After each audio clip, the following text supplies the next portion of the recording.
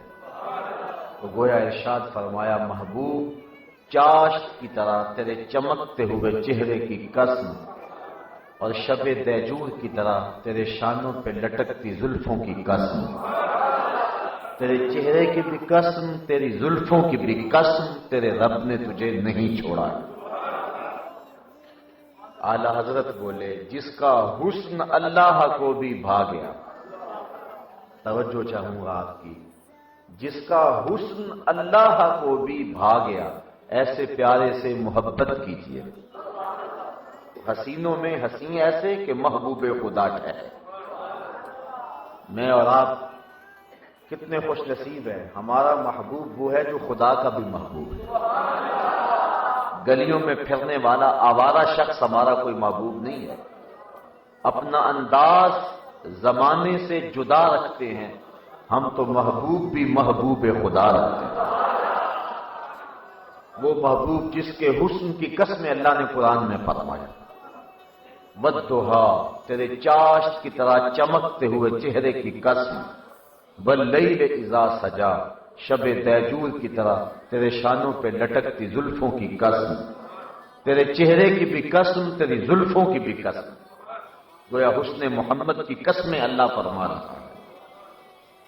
ایسا حسین چہرہ، اذا سرّا استنارا وجہہ، جب مسکراتے تو چہرے سے نور نکلتا تھا۔ اذا ضاحکا یتلالأ فی الجدر، جب حضور مسکراتے تھے سامنے والی دیواروں پر عکس پڑتا تھا۔ حضرت ابو ہریرہ رضی اللہ تعالیٰ عنہ فرماتے ہیں، بخاری شریف کی روایت ہے، کل قمر لیلۃ البدر لم ارا قبلہ ولا بعدہ مثلہ، کیا پوچھتے ہو 14ویں رات کا چمکتا ہوا چاند تھے حضور۔ پھر کہتے ہیں نہیں حضور جیسا نہ پہلے دیکھا نہ بعد میں دیکھا۔ حضرت حسان بن ثابت بولے دیکھتے کیسے، کسی ماں نے جنم دیا ہوتا تو دیکھتے۔ خدا نے وہ سچائی پن چھڑیا جدے وچ محمد نو ٹالیا، خدا نے حسینہ جمیلہ دا منہ موڑ دیتا، محمد بنا کے قلم توڑ دیتا۔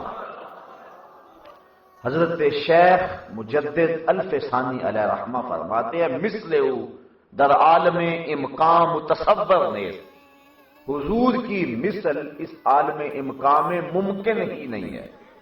اور یہ بات ذہن میں رکھیں، حضور علیہ السلام کو کائنات میں سب سے حسین ماننا یہ تقاضا ایمان ہے۔ یہ ایمان کا تقاضا ہے کہ سب سے حسین حضور کو مانا جائے۔ اور دوسری بات، حضور علیہ السلام کے حسن کا تذکرہ سن کر اہل ایمان کو قلبی مسرت ہوتی۔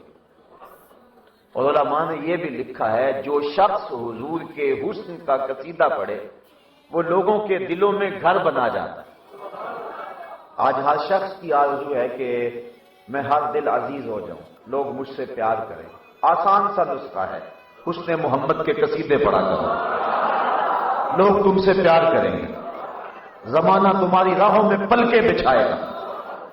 وظیفہ کیا ہے؟ حسن محمد کی باتیں کیا کرو، لوگ تم سے پیار کریں گے۔ جو حضور کے حسن کا تذکرہ کرتا ہے لوگوں کا محبوب بن جاتا ہے، لوگ اس سے پیار کرتے ہیں۔ میں کبھی سوچتا ہوں اور اپنے اندر اتر کر کے دیکھتا ہوں تو مجھے شرم آتی ہے۔ من آنم کے من دانم، میں کیا ہوں، میری اوقات اور حیثیت کیا ہے۔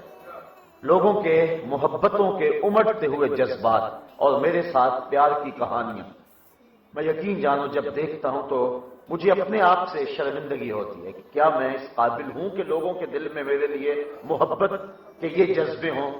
لیکن پھر میں سوچتا ہوں یہ محبت میرے سے تو نہیں ہے، یہ تو صدقہ ہے حسن رسول کا۔ اور اس وجہ سے لوگ مجھ سے پیار کرتے ہیں نا۔ وہ کیا کسی نے کہا تھا کہ محمد کی وساطت سے محبت تیری میری ہے، یہی رشتہ ہے نا میرا اور آپ کا۔ محمد کی وساطت سے محبت میری تیری ہے، محبت اصل ہے ان کی، نہ تیری ہے نہ میری ہے، اصل یہ بنیاد ہے۔ ہزاروں قومیں وجود میں آئیں، دہر میں خشک و تر کے رشتے سے، ہم نے بنیاد دوستی رکھی یاد خیر البشر کے رشتے سے. یہ ہے ہماری دوستی کی بنیاد، اور اس وجہ سے ہم ایک دوسرے سے پیار کرتے ہیں. ہمارے استاد فرمایا کرتے تھے ہم بڑے عجیب لوگ ہیں، نہ مانے تو بڑے بڑے شہنشاہوں کو نہ مانے، نہ مانے تو بڑے بڑے کج کلاہوں کو نہ مانے، اور اگر ماننے پہ آ جائیں تو مدینے کی گلی کے کتے کو بھی مان لیں. ہم نے قطرہ دیکھا نہ کبھی دریا پہ غور کیا، بس جہاں تیری جھلک نظر آئی وہیں ڈوب گئے. ہم تو اس وجہ سے مانتے ہیں، اور ہماری محبتوں کا سبب یہ ہے. تو جہاں حضور کے حسن کا تذکرہ ہو وہاں اللہ کی رحمتیں اترتی ہیں، اور حضور کے حسن کا تذکرہ کرنے والے لوگوں کے دلوں میں گھر بنا لیتے ہیں. تو یہ آسان سا نسخہ ہے. آج ہر بندہ محبت کا بھوکا ہے. اگر چاہیے کہ لوگ میرے سے پیار کریں تو آؤ پھر حسن محمد کا قصیدہ چھیڑ دیں.